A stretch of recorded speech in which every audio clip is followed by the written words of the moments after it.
Okay, dear colleagues and friends, welcome to our EASO Policy Stakeholder session. It's entitled From Words to Action, Europe's Categorisation of Obesity as a Chronic Disease, and we'll be together for the next 90 minutes or so. Could I have the next slide, please? So welcome on behalf of EASO.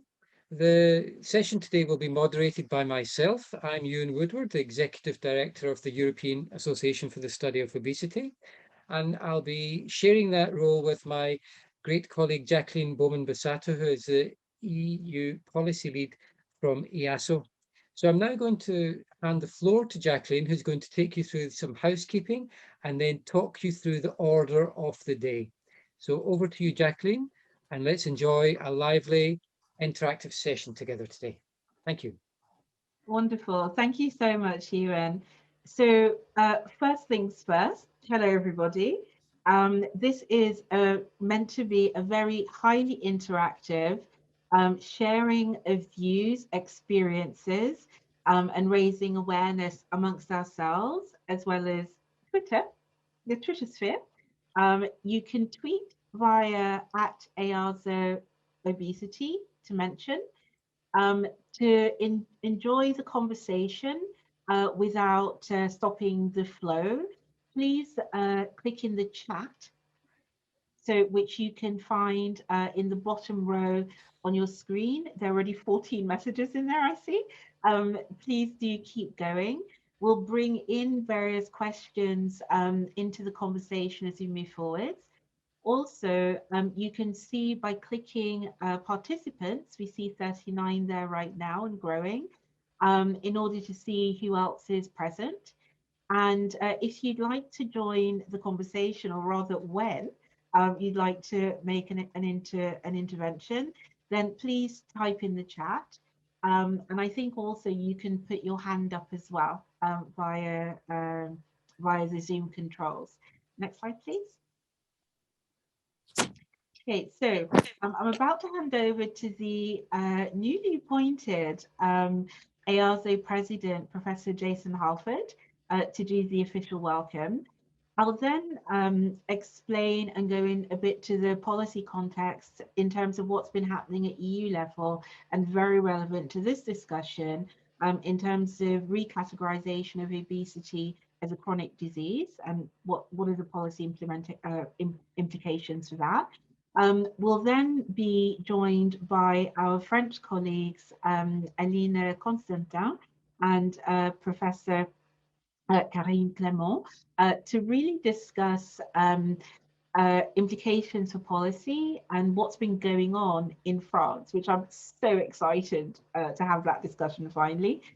We'll be joined as well in the second half of that by Jason Halford, and of course all of you. And then we'll talk a bit about what happens next, and certainly how EASO, as usual, can continue to collaborate with all of you, as well as support you as a part of the community.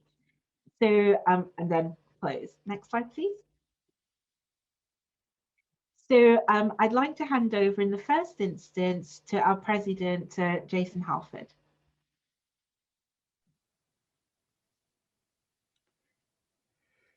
Thank you very much, Jacqueline. Can you see me? Brilliant. I can see me now. That's quite frightening.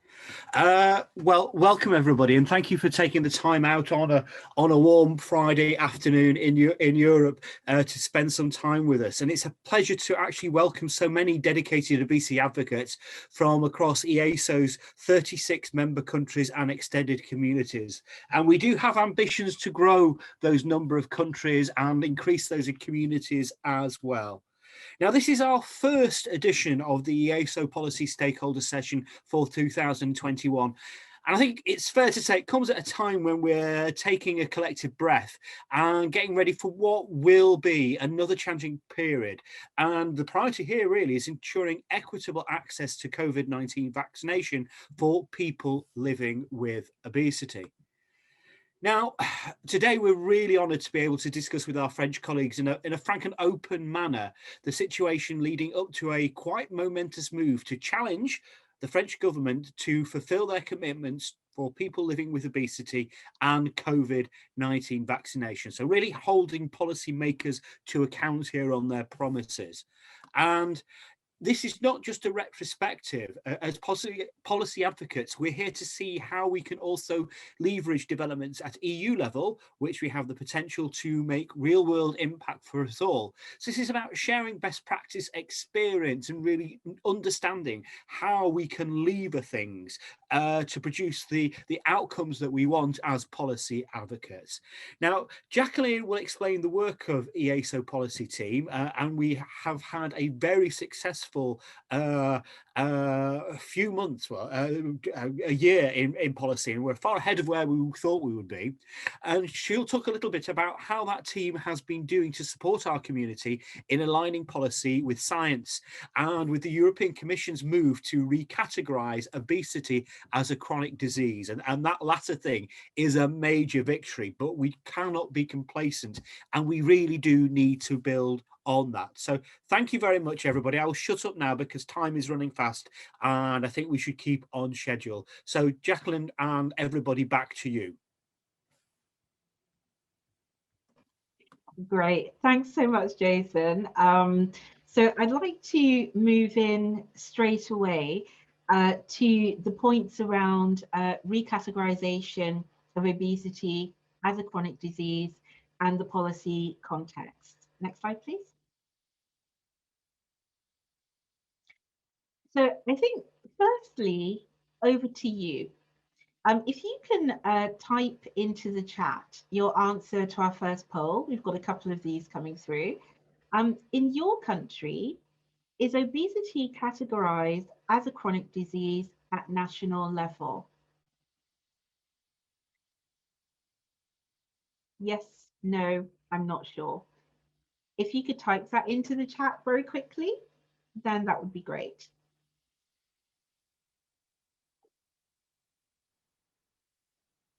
Yep, and I see Elizabeth is the first. Yes, Netherlands, great. And so I've actually launched the poll. So the results, I see 36 people have voted so far.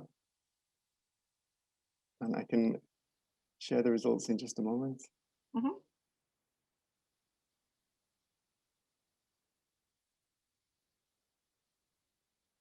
Okay, so we see 49% of people said no, it isn't categorized as a chronic disease.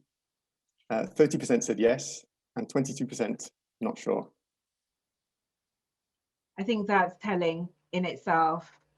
So let's hold that thought, because we're actually going to come back to that again throughout the course of this afternoon. Next slide, please. Okay, so I think it's really important when we're thinking about this, given that we know scientifically that obesity is a chronic disease, I want to take us an even higher level above that and bring about a fact that seems to be very hidden, shall we say. So since the Lancet's Global Burden of Disease study in 2013, which was this version was published in 2015, a very startling fact was brought to light. 1 in 20 people worldwide, that's 4.3%, have a clean bill of health. That's 4.3%. And 1/3 of the world's population, 2.3 billion, are experiencing more than 5 ailments. Now, when I heard that statistic recently, actually my mouth dropped, because the general line of health policy has always been primary prevention, well-being, lifestyle. Actually, we're only addressing 4.3% of the entire world population. Next slide, please. And as we know, this becomes even worse when we're thinking about people living with obesity at whichever stage they're at.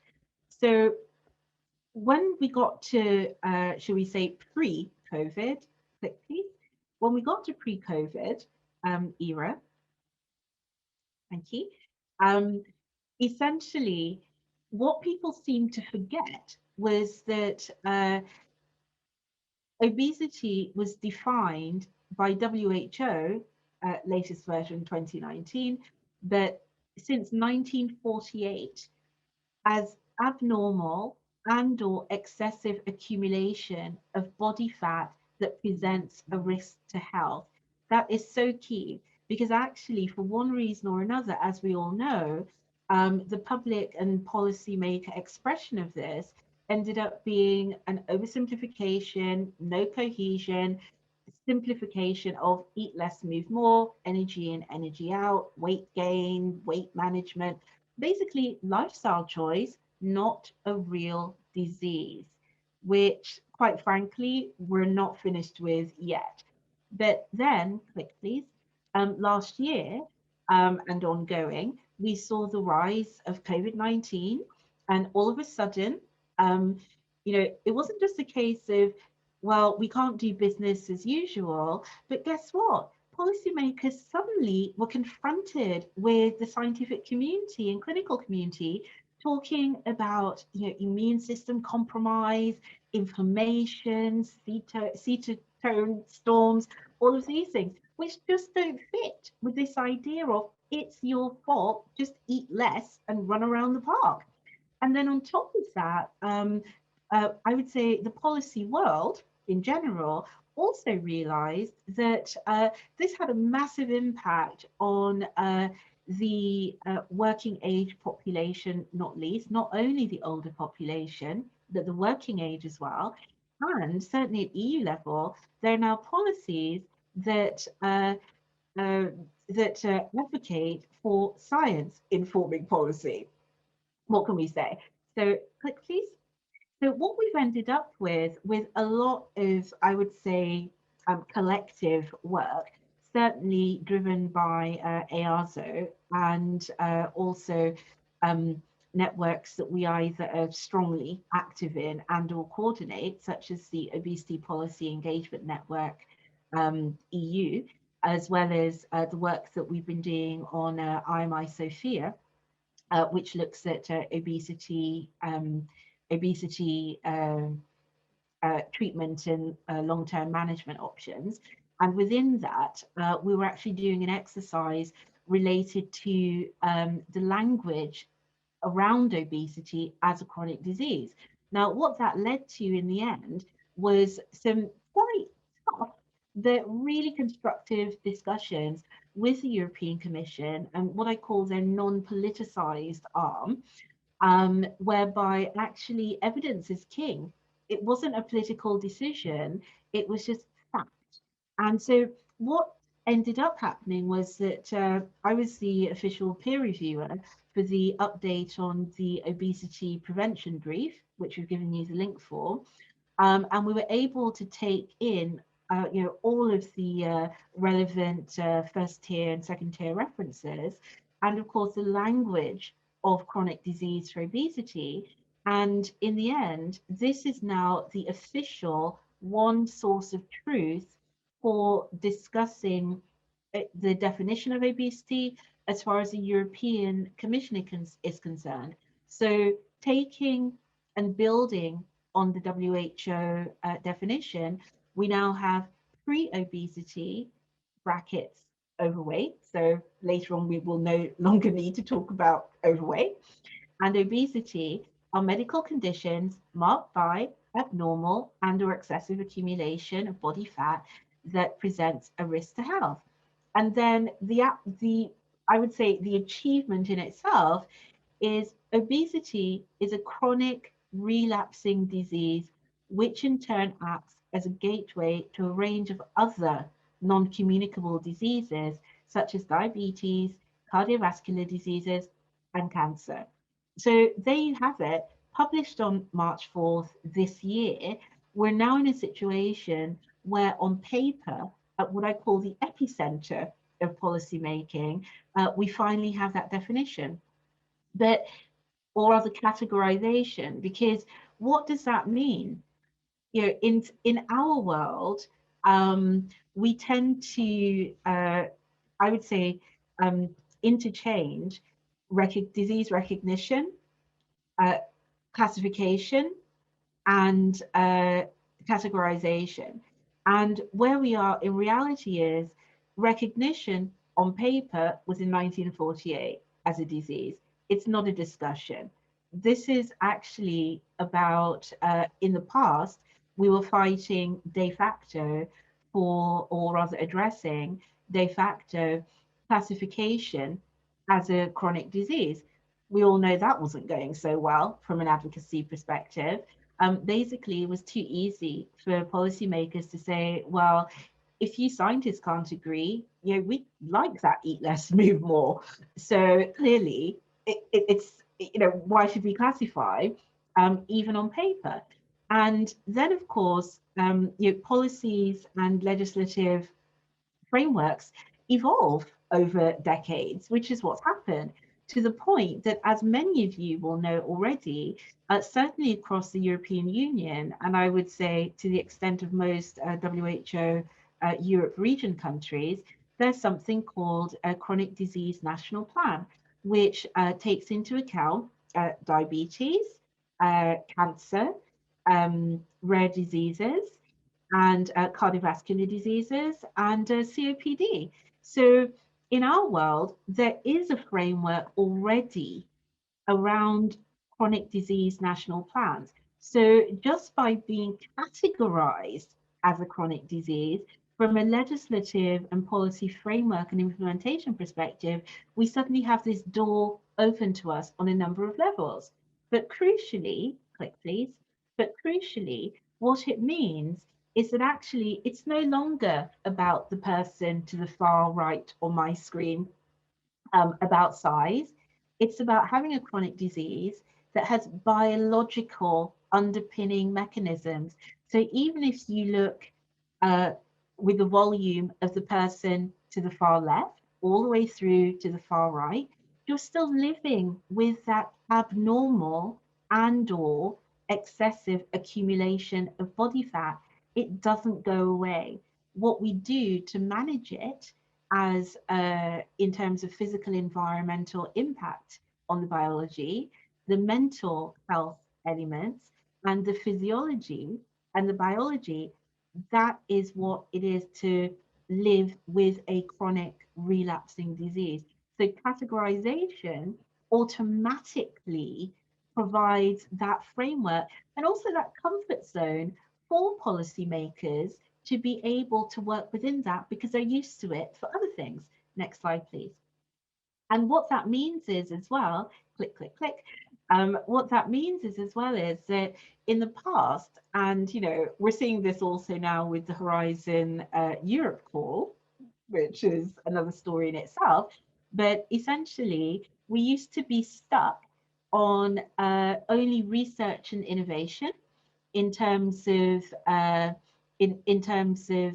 Horizon Europe, in terms of the kind of research that we could realistically be applying for, or that was considered under the so-called obesity call, and it would be stuck, if we were really unlucky, in from research and innovation, lifestyle, through to public health, but not really public health.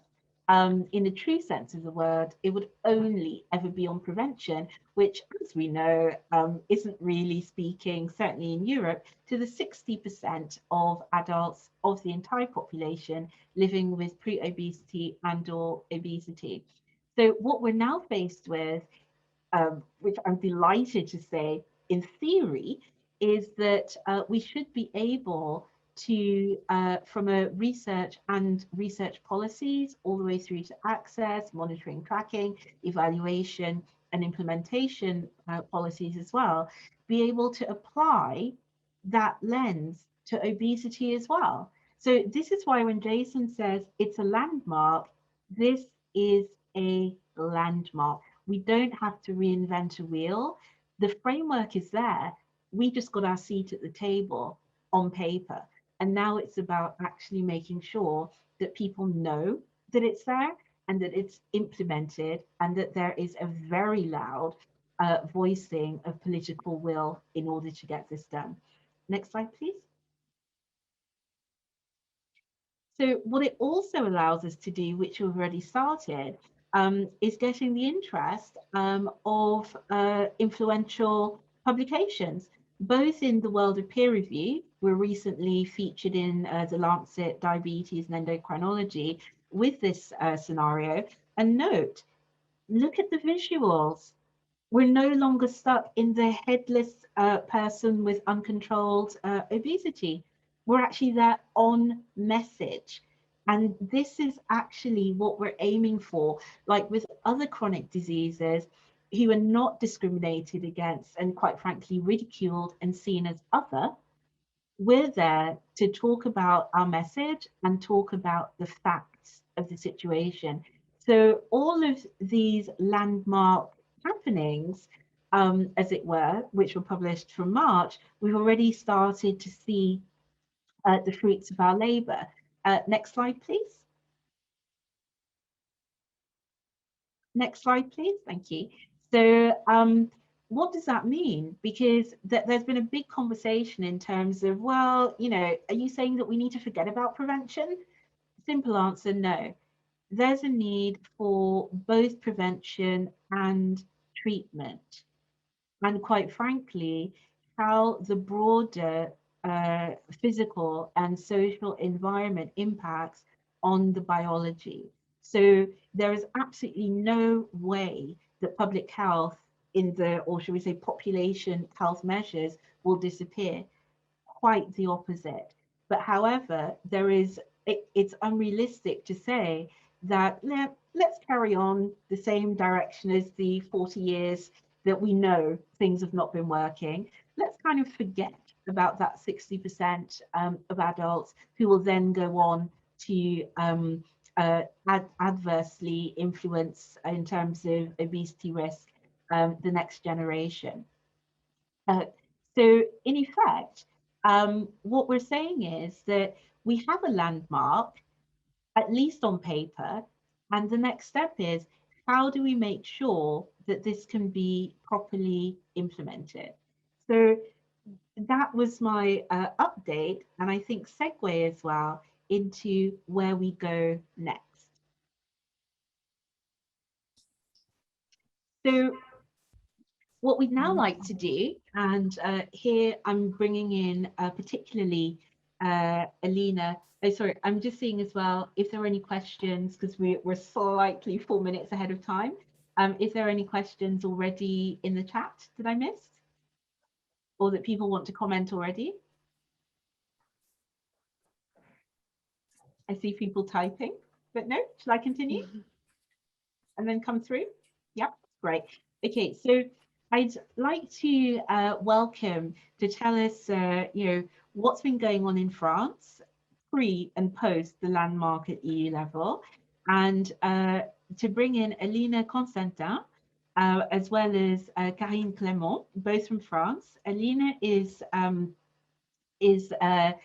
president of Sekiadis, and also the international coordinator and sits on the Patients Council of the Ligue Nationale contre l'Obésité. We are really, really happy to have you here with us today, Alina. Thank you. And then also the Vice President of AFERO, Professor Karine Clément, who we're delighted to have as well. And we'll be bringing in a bit later on in the discussion, once we've dissected what's been going on in France, and start putting your questions in as well.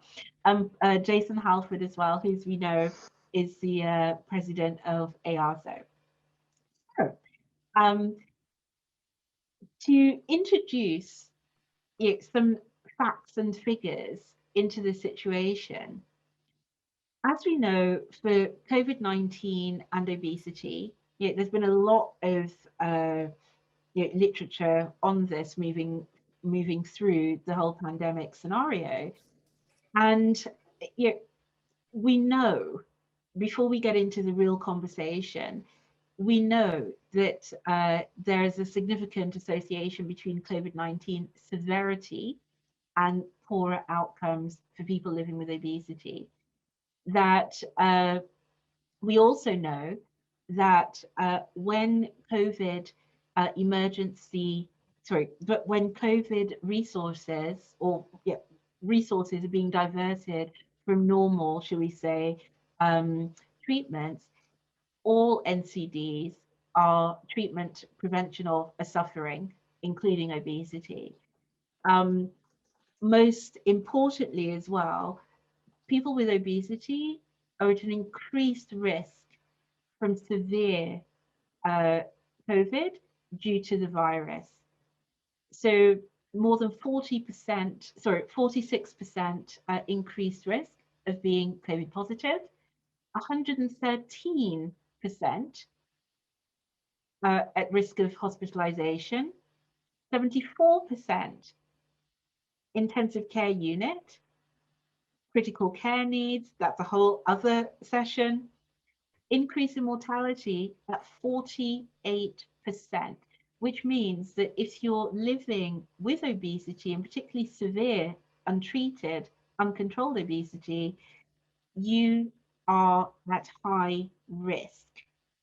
So essentially, and also, I should say, you will suffer longer and be less responsive to treatments. So with all of that knowledge, that scientifically we know, policy-wise at European level with the ECDC, so the European Centre for Disease Control, and the European Commission, managed, with a little help from us, it has to be said, as a community, to specifically list obesity, those living with obesity, as a high-risk group. We then have to say, as we move forward, what happened? Next slide, please. Next slide, thank you. So we then ask you in the poll, in your country and in your country's COVID-19 vaccination plan, are people living with obesity categorized as a COVID-19 vulnerable group? At least on paper. We're not talking about access here, we're asking on paper. All right, and for this one, could I ask people to type in the chat their answer?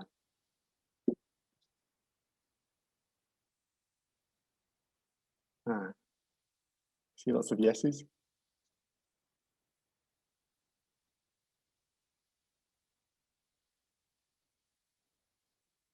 Mm-hmm.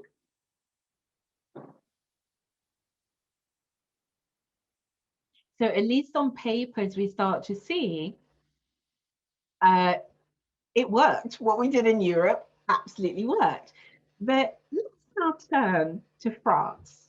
So Alina and Karine, if you'd like to take yourselves off mute.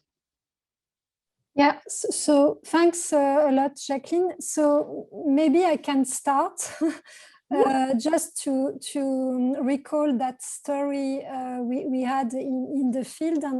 And Jacqueline, what you presented is really helpful, because we know now that indeed there is a higher risk to develop a severe condition with COVID-19 in people with obesity.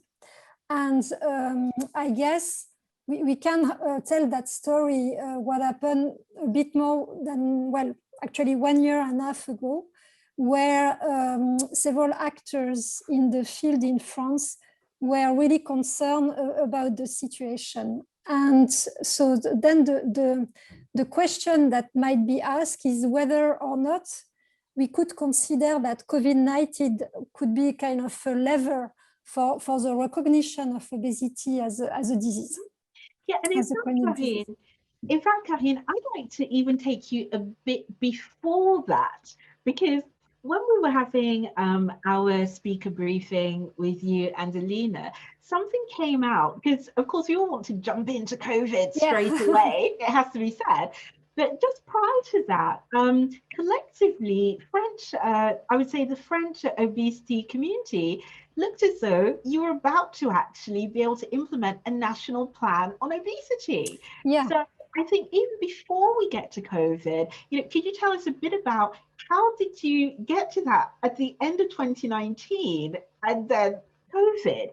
So Could you go into a little bit about that? Yeah, and it's even more than that for time, because actually now 10 years ago, there was the bit more actually than 10 years ago, there was the first obesity plan in France that led to kind of organization of a network of clinical center for obesity, what we call EASO. And it's important to recall that, because in the context now, it was really instrumental and very important to what happened before. And so the objective of the EASO is really to make links and coordinate obesity management on the French territory. So, and what's good with that obesity plan is that in each CSO there was also local coordinator. So then a network could be built based on that. And so actually what you mentioned is that in December 2019, the government launched the second obesity plan, mentioning that there will be a new obesity roadmap based on the evolution. So did this proposed plan go beyond prevention? Did it actually look at also treatment, long-term management? Sure. I mean, there are several aspects on the obesity plan, from prevention, care management, patient pathway, and hopefully some aspect regarding research. So it's a real plan. Yeah. It wasn't it's a plan, and I think we'll come back on that. Yeah. And a lot is expected from that. And there has been, some already meetings and discussion with the different actors on board. Okay. So so as you mentioned, since obesity is considered by Europe as a European by the European Commission as a chronic disease, I think for France actually it can be seen as a paradox, but it's not so clear. Yeah. Exactly. And I think that was actually part of the issue, why it's a watershed, that they actually put this in writing, because that's exactly it. And I think we're going to come back to that, because of course, as you mentioned at the top, telling the story that yes, you know, you were all set to actually move into something really exciting with the plan, and then COVID hit. Yeah. So you know. Mm-hmm. Yes, so actually what happened at the very early stage of the pandemic, actually it was in March last year, so March 2020, we decided to make some kind of an alliance between, as I mentioned to you, the obesity centers, mm-hmm. the French Association for the Study of Obesity, mm-hmm. as well as this network called FORCE, which is basically a research network for clinical investigation in France. And why we did that, it's because we had, you know, this alarm coming from emergency rooms and intensive care units, and saying, well, it seems that in the intensive care units, there are people going to the intensive care units seems to have to suffer from obesity. Mm. And so so it was very important to, of course, have a look at that. And again, very early in April, we had the first publication from a group in Lille, and this was followed by colleagues in Lyon, who published the fact that indeed, when you are suffering from obesity, there is a higher risk, first to go to the intensive care unit, and to have mechanical ventilation in intensive care unit. Mm-hmm. And so what was also very important and to mention is that, so then we make an awareness and said, okay, so we need to be cautious about that. And what was very important is that with this alliance between these different groups, association, network, we felt it would be stronger to have a discussion with authorities.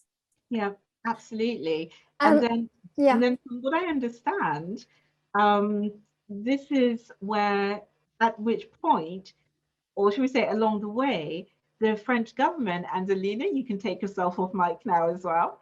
So at this point, the French government basically narrowed the threshold.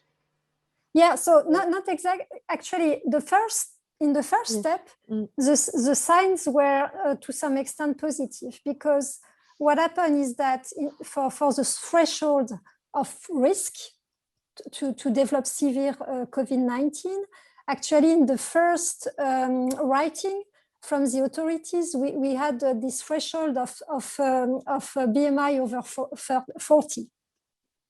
Mm-hmm. But then a month later, so it was, and I think end of May, the threshold was modified. And why at the first stage the threshold of BMI over 40 was proposed is only based on the experience on other virus and on other pandemic. Yeah. Okay. But yeah, so then immediately after a month, as I said, a month later, since it was just in front of us, we had just the signs of people increasing in the intensive care unit and so on, and then this was changed, and the threshold, the BMI threshold was changed to 30. So then it was recognized that person with body mass index over 30 could have an increased risk of severe COVID-19. Okay. I mean, that's quite astounding in itself that we moved from 40 to 30. And Alina, I'd like you to pick up the story now as well, and tell us, from your perspective, working within the League, but also somebody living with obesity, what happened? How did you go from, okay, we're quietly jogging along, being the most polite set of advocates out of all of the health groups, to actually challenging the French government? What happened? Alina? Well, first of all, thank you for inviting me to speak for the League, because I think we also have a story to tell. At first, we were as shocked as everyone else. We didn't have data to understand what's going on, besides, as Karine said, data from other viruses. And we were happy to see that the BMI was enlarged to 30. But it didn't last long. As soon as we got out of the first lockdown and September arrived, when people come back from holidays, the government quietly erased us from the list. It was like we were never there, although the discussion was, on the front page at first. So because it was big news, and we were in such large numbers to be affected by obesity over 30, so the reaction was quite, how should I say, emotional. Yeah. So because we couldn't understand, and we were shocked. So we got our courage into our own hands and wrote to the government and challenged the decree. The decree that was adopted in last August, I think on the 29th. And by October, we were invited in front of the Council of State, which we managed to convince, although we didn't think so at first when we talked with among us, we said, well, let's try. We have to do this. This is something that we have to to talk about. And well, they heard our scientific evidence, because in fact we were the holders of the truth, you know, and it was the truth. And then on the other side, you had economic reasons and not health. So, well, for us, this was a very large victory. And at the time,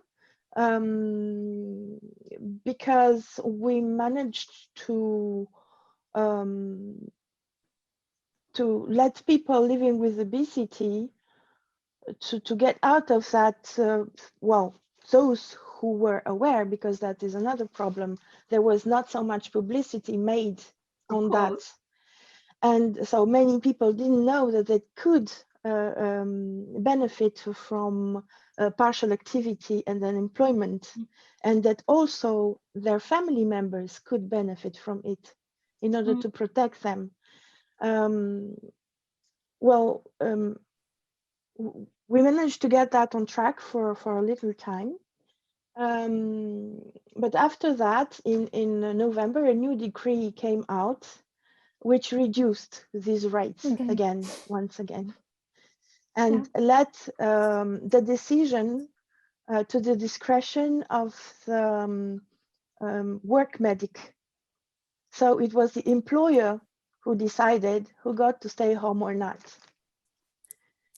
Okay, so for me, it is a bittersweet victory. Of course, it is a victory, because for once, we were really heard, and that was, you know, a stepping stone for me and for the whole league, and it gave us, it gave the community a lot of hope. And when I speak about community, I speak about the community of patient advocates, because you may not know that, but the league has today 67 patient organizations, and we are throughout all the territory. And the league has made it possible for us to be a community, because we are meeting every year for 2 days, well, prior to the COVID situation. We are meeting for 2 days, and we talk together, and we exchange experiences. And within these 2 days, we made friends. So it is an informal, mostly informal, if you want, type of community, but it is a true community. I mean, the ones that work are made of people who call each other, you know, on the phone, and video conferences, and who mobilize between themselves to make common action. And this is what we did. And also, what the league managed to do prior to the situation of changing the decree was that we offered legal advice to people, because we opened a phone line, a free phone line, and well, it was all operated by volunteers, and it had quite a big success.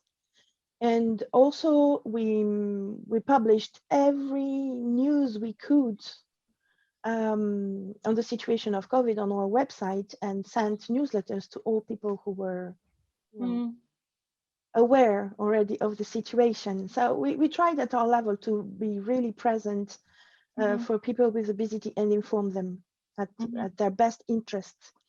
For me, this is also a sort of advocacy, you know, because we're helping people to help themselves. Yeah, absolutely. And raise their awareness. Yeah. And I can add that we were at that time when the threshold was changed, that we really don't understand why, what was the reason, and what was the background for that. And we were, you know, in the networks and so on, we discussed between academics mostly, and we realized that we can try to do something, but there is barely no chance to have this change. And I guess what Alina just explained was probably the best solution of an action coming from the person involved in patient association. Yeah, exactly. And I'd like to bring in Ewan as well, because I know he's got questions, we all do. But I'd also, in the meantime, one of the questions coming up in the chat is about something that you already touched on between you, and that's the awareness question. So the person asks, in the pandemic, people have further understood the importance of obesity, weight gain, nutrition, physical activity. Can you be more proactive using this? So I think it's more about, from the questioner's perspective, not only, and I'm going to come back to the not only part, but not only talking and raising awareness about their rights, knowing that they've been categorized, tagged as vulnerable, but if you like, the ongoing basic information. And I know that certainly from a European coalition of people living with obesity and EASO perspective, there are a number of simple fact sheets produced as part of our COVID awareness effort to say, okay, the situation is what it is. But here's how, some simple tips and tricks that you might actually want to be able to use. So was that an option? Again, I'm going back to Alina as well here. Was that kind of thing an option, given capacity? Because everybody was really rushing and fighting from every single place. So Karine and then Alina?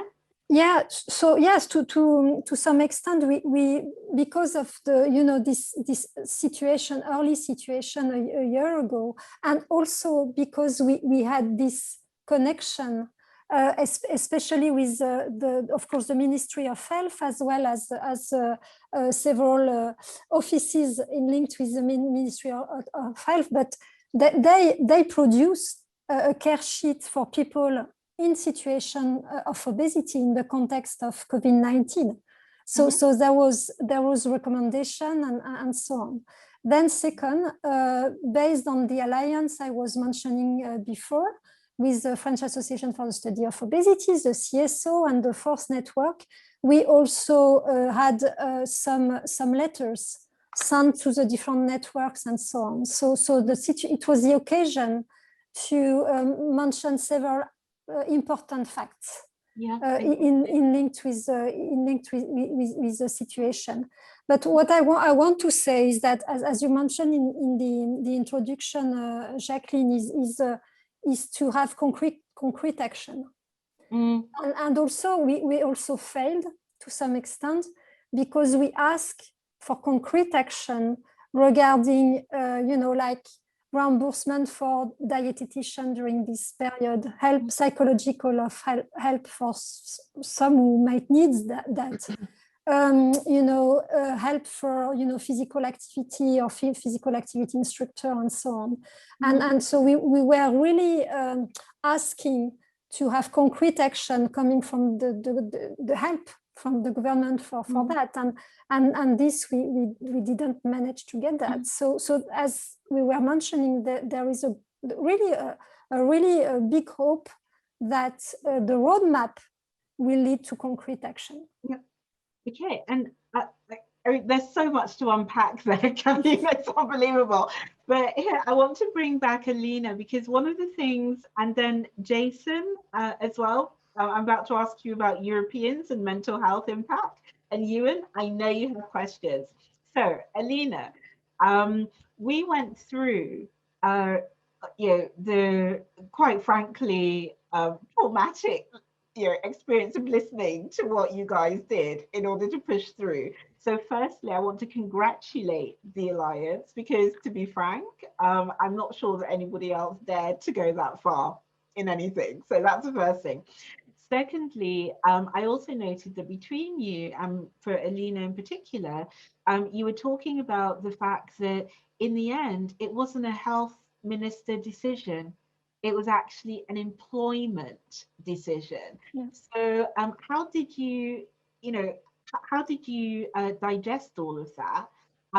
Is there, moving forwards, is there a sense of, okay, we've got to tackle this, address this, both health and economy, because you went in with your facts, and in the end, so what would be your take on this? Well, I guess I'm not sure how to say this, but I think for the health problem, we are facing some very powerful forces at the political level who want this to be a status quo. And so we need to, we really need to raise our voice and make, scientific facts have a lot more weight.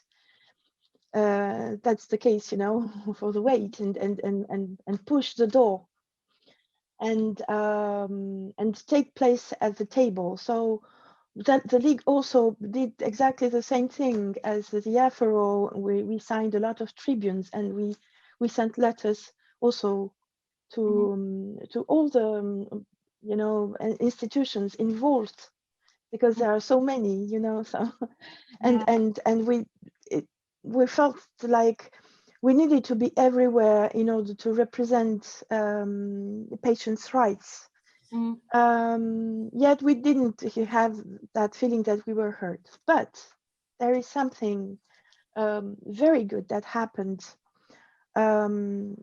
which we learned, we learned that from the COVID experience, that people with obesity had impaired health even more than the others, because of the lockdown and because of the lack of physical activity, and more than just and the mental health also. But this is Jason who's going to know how to speak about it better than me.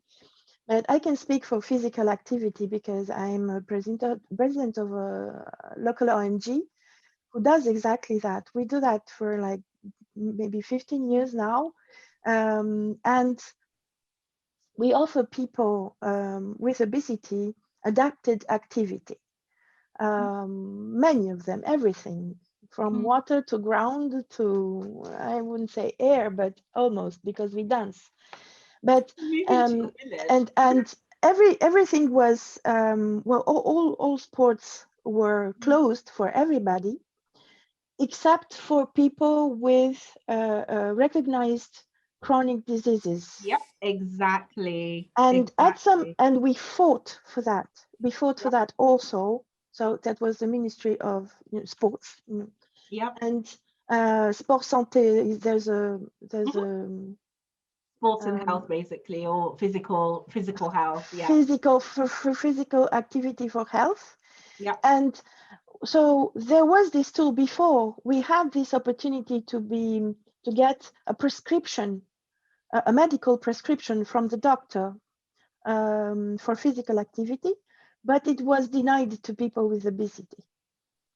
Okay, so this is something unheard of. I mean, okay, so you had people with disabilities on one hand who could do that, people with chronic diseases, and then finally we got into that.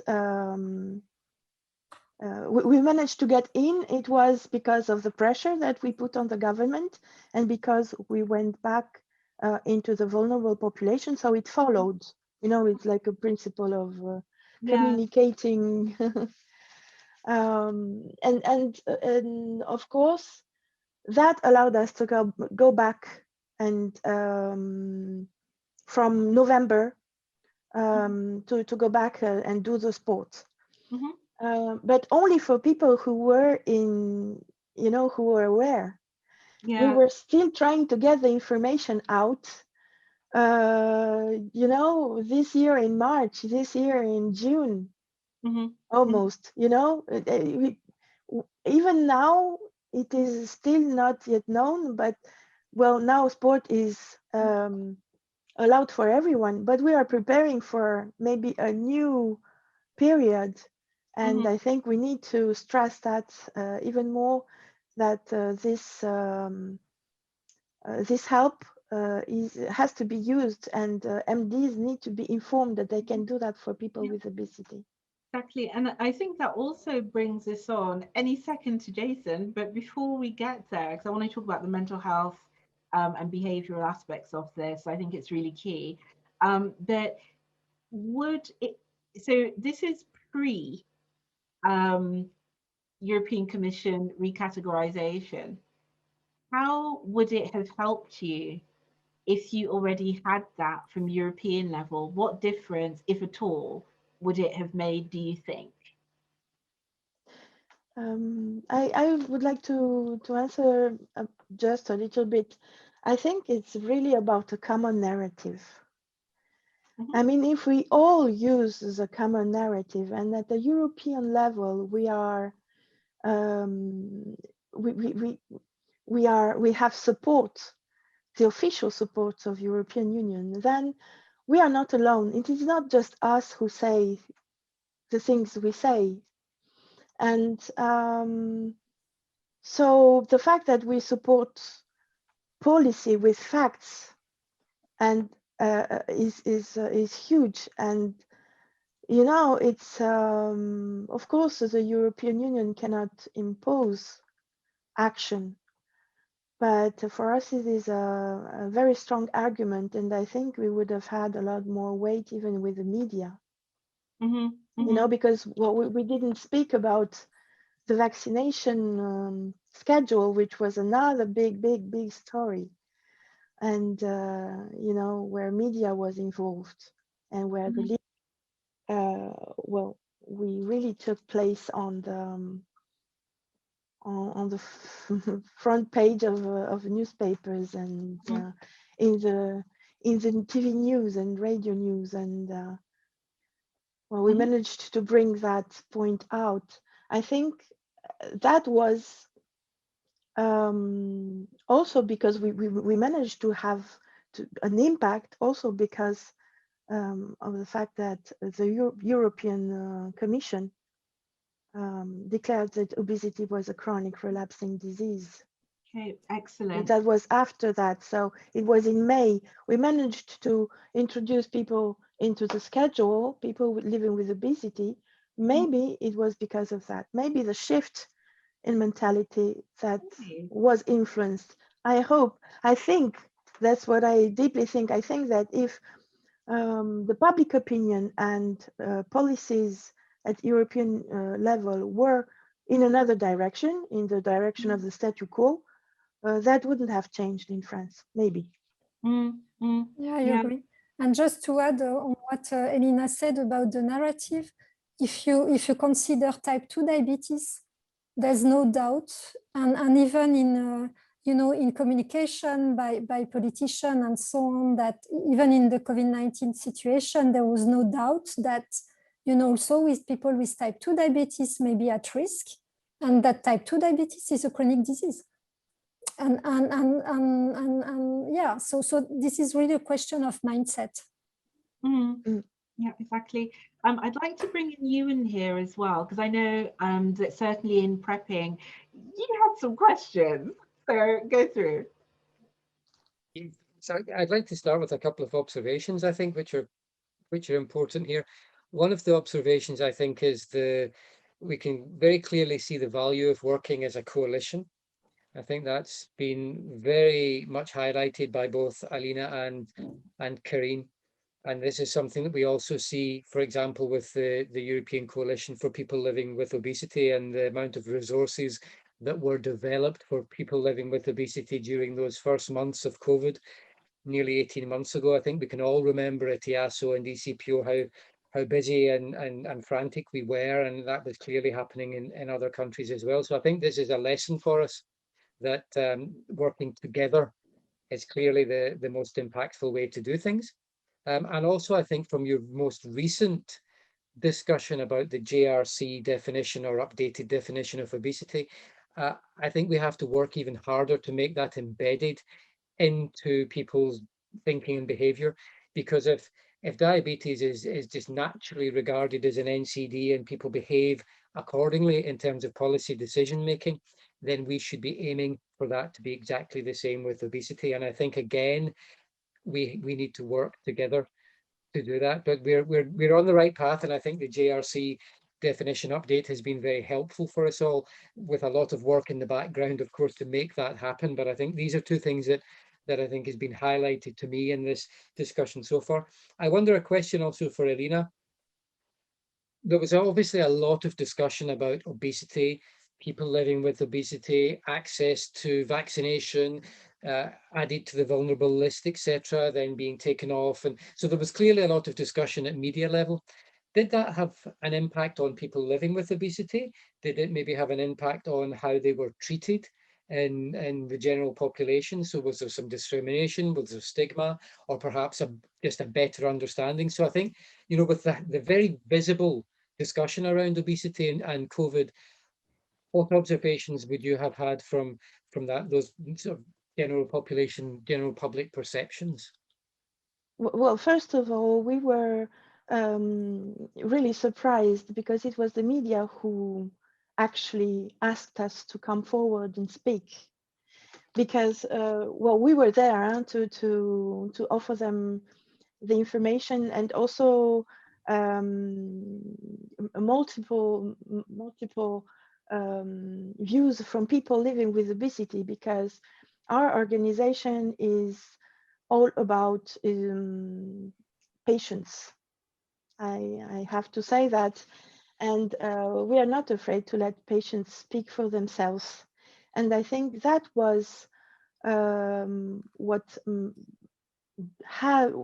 managed to have a great impact. It was that media were searching for scoops, for the vaccination schedule. And we had an army of a whole community of patients living with obesity who knew what they were talking about, and we were aware of the situation and wanted to express themselves, which is not so simple, because when you are living with obesity, you don't want to go on TV. I think we are not appreciating enough the efforts of the people who went on TV living with obesity, because we got a lot of attention, and people talked about us.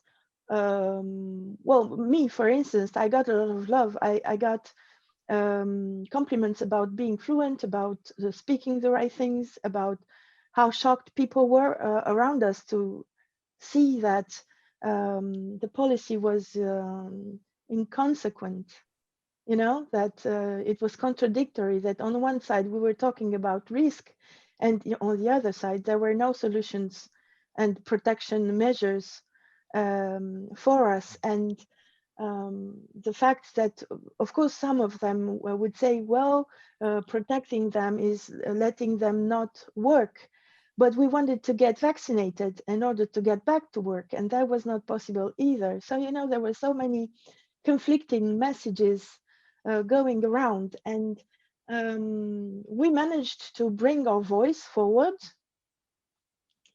and to make things clear in a way that was heard by the public opinion. Because if you are not making things personal, if you're not making things authentic, you can say, I mean, politicians in France, they're not so popular, and even well, any figure of authority, we are people with with a lot of opinions. So the fact that we were the ones who talked, it was really important. And I think that's the good strategy to have for the years to come, is to get the courage to make people understand that people living with obesity, they are sick, they have an illness, and they themselves, they stop interiorizing, discrimination, and come forward and defend themselves. And well, that's the bottom of my thinking about your question. I don't know if I answered.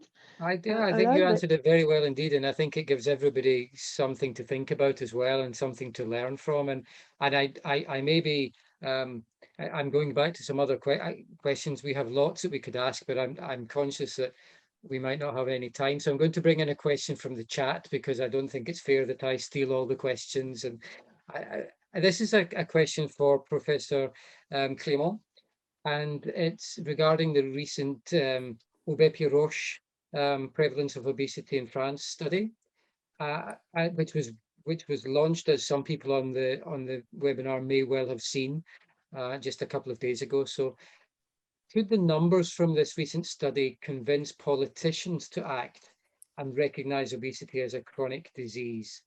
Because you may well want to just put some context there for those of the webinar participants who don't know what we're talking about in terms of the obesity study. Yeah, thanks for the question, and thanks, Juan. Yes, indeed, we have this survey, and the survey started in 1997, actually, where the idea is to have a representative group of the population and to estimate the progression of obesity in the different BMI categories to some extent, and indeed the new results. So it was basically called Obesity Roche, and the new results came 2 days ago.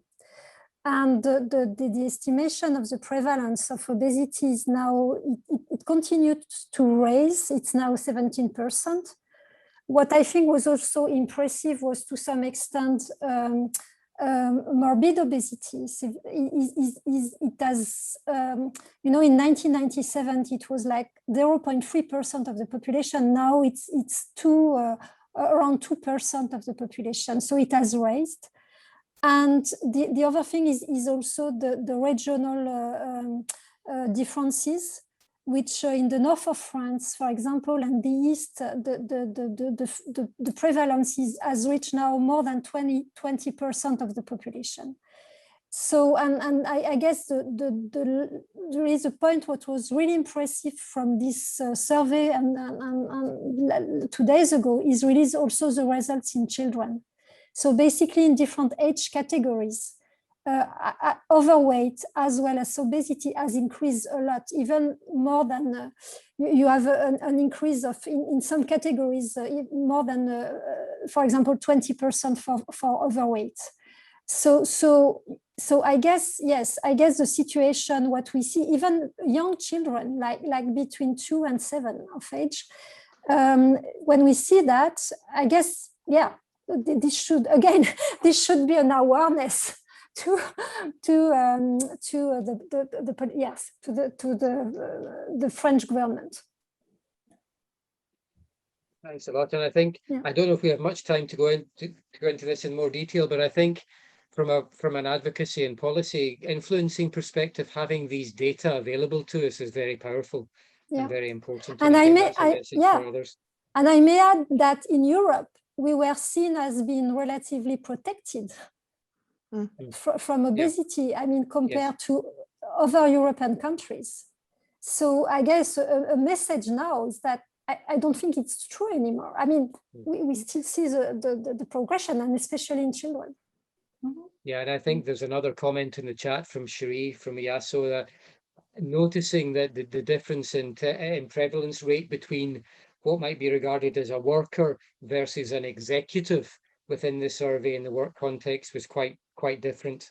And so you can see there's the disparity there between different classifications of employees. It's double. I mean, very interesting as well. And Jason may well cover that when he talks about the European survey and perhaps his own experiences in different areas of work, and perhaps that's a good time for me to hand back to Jacqueline to move on to the next section. I don't know if that worked quite well, but yeah. I was having so much fun. I'm actually going to bring in Jason now, if I may, because there's a lot to unpack there, Jason. So I do have a couple of questions. So the first one is actually on around mental health. And one of the things which really struck me about the story as it unfolded in France has very much been, getting the right to shield was something in itself. but actually, what were the consequences of that in terms of mental health and also availability of support services?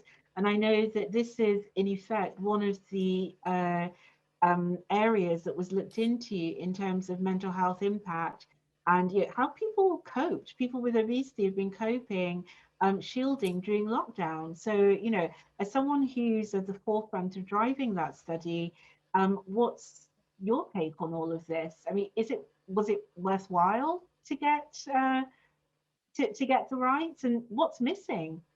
I think, Jacqueline, when we talk about population and what we saw in the European study, it's interestingly to reflect that the population of people living with obesity who responded, 3,000 of them in all in the 10 countries, had quite high levels of pre-existing diagnostic psychiatric comorbidities.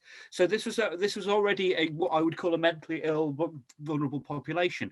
There were large country differences in that, and that might be to do with the differing lived experience of people with obesity in those countries. It might actually just be down to better awareness of mental health issues and diagnosis as well. So we can't draw too much from that.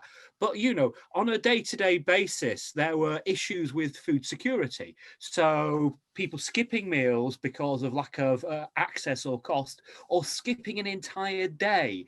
And here, some of the isolation issues could come into play there, because it's very difficult to sustain a healthy diet when you're self-isolating and you don't have those support mechanisms put in. And we know from more of the, what I would say, the qualitative side, is there was less variety, less on like shopping. To eat healthy, you had to have money to do so. And we've talked about the socioeconomic things. They all come together, really. They all cluster. Now, interestingly, most people were either financially the same or worse off. They split kind of equally. Again, there was country variations there, but very few people living with obesity were financially better off. So many people were taking a hit in the sample. And again, it'll be probably those people living with obesity and more manual jobs, those more likely to be affected by the pandemic, which has a knock-on effect. So finances were difficult, money was tight, my hours were cut, I needed more financial support for me and my family. We got lots of messages like that coming through. What we did in terms of emotional well-being is 55% of the sample said it had worsened. So general emotional well-being. And again, there was some country variation here, but it was all pretty high, as we'd expect. And that was associated with psychological distress, emotional eating, and here again, loneliness. And this seems to be a critical thing coming through here. And we've done some heat maps of Europe, but to quote people, loneliness was the worst. I didn't keep a routine. I exercised less. My stress levels are high. I had to stay in and my depression worsened and nothing felt good at all. And interesting, we talked about media a bit. I don't know whether I'll have time to talk about that, but went on social media and too much negative comments that really upset me. And social media seems to be particularly a problem in the message. Broadcast media less so. What we found was that the messages around COVID and health call on broadcast media caused distress to a certain extent, but people responded to them because it challenged people and they responded. So they had some anxiety issues around that, but they didn't view them as negative themselves. They viewed the message as positive, but they did cause anxiety, and that's understandable. And that's what we've just talked about. But you look at the social media thing, it's completely different. They experienced distress due to the negative representation of people with larger bodies on social media. And it was associated with high levels of depression and anxiety and lower levels of well-being as well. So some very interesting things there. That did differ widely by country because some countries, the lockdown was more severe than others. And it's interesting, you see particular results in Spain where actually the police were patrolling the streets. Yeah. So the severity of lockdown comes into play here. This is kind of top line information I'm giving now, we're beginning to do some of the statistical analysis and the social media one I've just pointed to you first. But I think the take-home message was during wave 1, 55% of respondents felt worse off in terms of emotional well-being. They already had quite high levels of existing diagnosed psychiatric conditions. A large number of them were reported being financially worse off, and particularly this food security thing I'll come back to. 70% of survey respondents skipped meals during lockdown, 50% have gone hungry, and 10% are not eating for the entire day due to cost and access. And that, there's a variety of things, but isolation will come into play there. For sure. I mean, to be honest, I mean, I don't want to depress everybody because we're on a Friday afternoon with the sun shining, but to put it bluntly, it just doesn't look good, does it? So but you know, this session is not just about retrospective, it's also an opportunity for us to say, where do we go from here? You know, because actually we're a policy advocacy community with a lot of evidence at our hands, and also a lot of, I would say, policymakers who have an open mind to listen to a consolidated narrative, to go back to the earlier points. So moving forwards, I would ask all of you, what do you want? What would be your advice, so that from a policy perspective, that takes into account the realities that we've just discussed collectively? What would you, in plain terms, because you know we can always finesse for policy call to action, but what do you want to see policymakers active on at European level, as well as in this case French level? Because don't forget, we've got the French EU presidency coming up. And so there's a lot of activity that we can be doing collectively, as well as with organizations such as the League, European Coalition for People Living with Obesity, ECPO, EASO, a number of our different channels, including the MEP Interest Group on Obesity and Health Systems Resilience, CNO, which is the other large patient-led organization in France. So, you know, there are a number of things that we can be doing, but give us some direction. What do you need to see? What do we need to fix? Can I say something? Yeah, please. Well, I think it also talks to what Karine had mentioned earlier. I would like policymakers. Well, let me start with the opening. We know that obesity is an NCD. We know that. It's been defined like that for a while. The JRC updated it and reinforced that quite recently. But I would like policymakers to think about obesity in exactly the same terms as they think about the other NCDs. And I don't think that we're there yet. That would be a call to action from my side, certainly.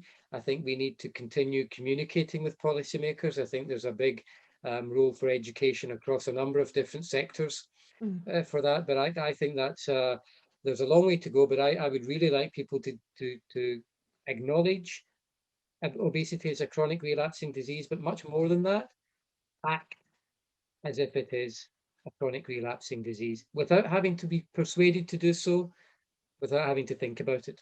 And to add to that, I think the pandemic has shown the vulnerability of healthcare systems of not treating obesity.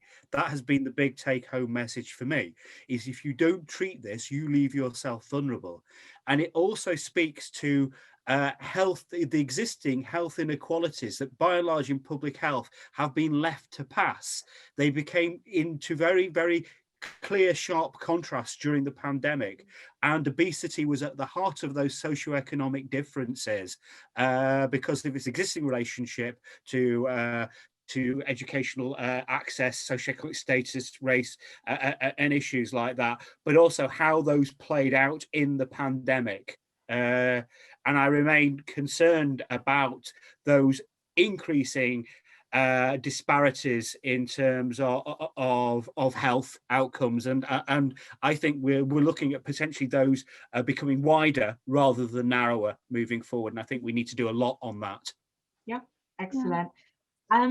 And I can add to that. So of course, fully agree that obesity is an NCD. So if it's an NCD, I would like to again advocate for more research and especially fundamental research, because I think in a policymaker, again, obesity, it's, again, it's just about behavior and environment and so on. But there are the research, the fundamental research in this field is very intense. And there has been enormous progress in the field to understand the complexity, the issue regarding diseased organ, the problem of the interplay between the organ and the signal and so on. So I guess, again, the funding should be at the level of, other fundings in other NCDs, like cardiovascular and others. And we are still facing this issue that since it's not highly considered as a disease, then, it's sometimes hard to get understanding that, really an intense effort is needed for research. And then I just can conclude on actually for the French situation, indeed, we need concrete acts and concrete action and concrete evidence that, the situation can change. And this is what is expected from the obesity roadmap, right? Okay. And I'm going to come back to that in my conclusions. Well, I would like to advocate for patient advocates. I think that, the spectrum of obesity has so many aspects that need to be addressed, and they are all important, and they are a part of the same of the same combat, the same fight. For me, it is an advocacy thing. We need to impersonate, as you said, Ewan, we need to impersonate the fact that obesity is an NCD. And in order to do that, we need to educate people living with obesity and to strengthen the fact that they don't deserve to be discriminated. So the fight against weight bias is really, really fundamental. And also what is also fundamental is to empower the people who are already there in order to change things locally. I want to say that again, because when we are part of an organization of patients, we are in a relationship with local politicians, but also with medical structures, specialized medical structures, with sports professionals, with all sorts of professionals, with from art to to everything that can make us feel better and finally not feel so empty on the inside, because we were always told that we were not enough. So if we manage to impersonate the NCD and to raise our voice, and of course at the level of an organization such as Ligue contre l'Obésité and others, there are patient organizations for obesity in France. We need to come together and get organized for organized action, like training, like communicating, like being aware of what's going on a policy level and on a scientific level, and communicate with AFRO and get their information and publicize it and vulgarize it. I don't know if it's correct in English, in order to in order to give people substance. Because we ourselves feel, let's not forget that obesity is regarded as a problem of society still, and not as an illness. And that's the base of the problem there that needs to be addressed first. Exactly. And I hope somebody is tweeting all of this, because there have been quite a few sound bites in the last few minutes. But I'm going to say at this point, because we're supposed to spend 10 minutes, but I think it's going to be about 2, to say what are the next steps based on all of this. I have good news for you all from an EASO perspective, because as I mentioned very briefly, we're also coordinating. Yeah, we're also coordinating the Expert Secretariat for the European Parliamentary Interest Group on Obesity and Health Systems Resilience. We have an amazing chair and vice chairs, and one of the main chair being Pernille Weiss from Denmark. Now, the reason I highlight that is because there are a number of things upcoming still this year. Firstly, from an EASO perspective on research, so for Kahin's list, we are literally about to publish an EASO policy statement, 8-pager, on research gap analysis and our recommendations for actually implementing the Commission's definition in terms of making sure the research and evidence is there to build. So that will be coming through within the next couple of weeks. Thank you, Susie, you've been tweeting, thank you. Then related to that, in terms of Jason and, where's it gone? Let me just see. Yes, sorry. So in terms of Jason's request for health inequalities, yes, we have been working heavily in terms of health inequalities at the European level, and specifically making sure that we're mainstreaming obesity in the resilience national plans discussion, which you're all going to be involved with as well.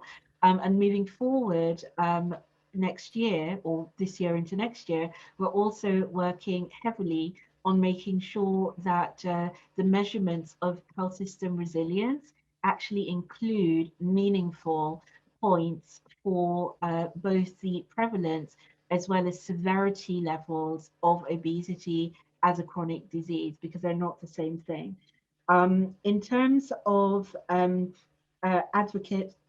advocating for advocates, you'll be really happy to know that we have the ongoing series, just like here, as well as advocating on obesity series, and ECPO has the equivalent specifically for patients as well, the IPAP.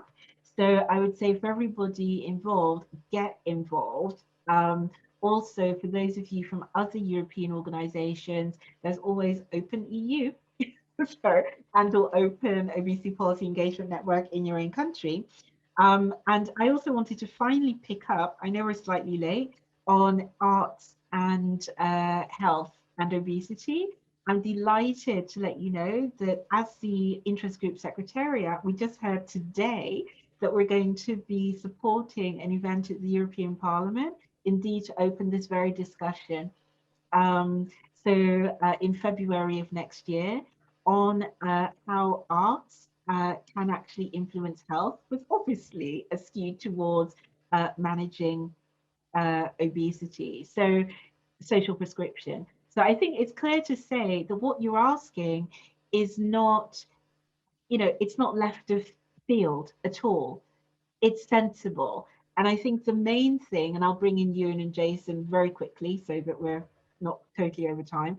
The main thing is, as Ewan's original ask was, that we have to work together and be realistic, but keep on pushing.